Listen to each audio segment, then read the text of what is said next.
তো তোমাদের আবারও বলি যে তোমরা ঘরের চারপাশটা সুন্দর পরিবেশ রাখো, যাতে ঘরের ভিতরে কিছু ঢোকার আগে আমরা দেখতে পারি বা সতর্ক হতে পারি যে কিছু একটা ঢুকছে, বা কোনো কিছু দেখা গেলে পরে সেটাকে আমি তাড়িয়ে দিতে পারি, যাতে তোমাদের ফার্মের কোনো অসুবিধা না হয়। তার জন্য তোমাদের এই কথাগুলো বলা। আবারও বলছি, তোমাদের ঘরের এই পাশটা, স্বাভাবিক এই পাশটা, এখান থেকেই এই বেজিটা ঢুকেছিল। আমার এখানে অনেকটা ফাঁকা বাইরে নেট থাকা সত্ত্বেও, মানে বাইরে নেটের জাল থাকা সত্ত্বেও আমার এখান থেকে এই বেজিটা ঢুকেছে। তো এদেরকে মারতে নেই, এটা ঠিক, এদেরকে মারতে নেই। আমাদের কি বলবো, পরিবেশটাকে বজায় রাখে।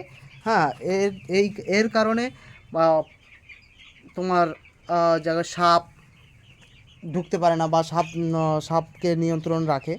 তো এদেরকে মারা ঠিক না, তবুও আজকে আমি মারতে বাধ্য হলাম, কারণ আমার আগের চালানে টোটাল 54টা পাখি আমার মেরে দিয়ে চলে গেছে। এটাই সেই বেজি, যে আমার 54টা পাখি আমার মেরে দিয়ে চলে গেছে। 54টা, মানে ভাবতে পারে না যে আমার কতটা কষ্ট হয়েছিল। তা আজকেও ঠিক সেম প্রসেসে ঢুকেছে। তো আমি তখন ঘরের ভিতরে ছিলাম না।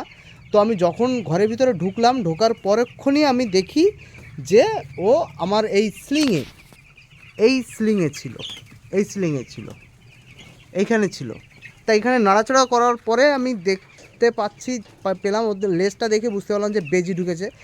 যথারীতি আমি স্টেপ নিয়ে আমি লাস্টে কী করবো, তাড়াতে গিয়ে আমি, মানে মাথা তো ঠিক থাকে না, তো মারতে বাধ্য হলাম। কারণ কি, মারা তো ঠিক না এদেরকে, মানে অবশ্যই মারা ঠিক না। কারণ কি, আমাদের পরিবেশটাকে বজায় রাখে। তো তোমরা যত পারো এদের হইতে সাবধান। কারণ কি, ঘরের ভিতরে পাখি খাবে কম, মারবে বেশি। সবসময়ের জন্য মাথায় রাখবে যে এরা খাবে কম, মারবে বেশি।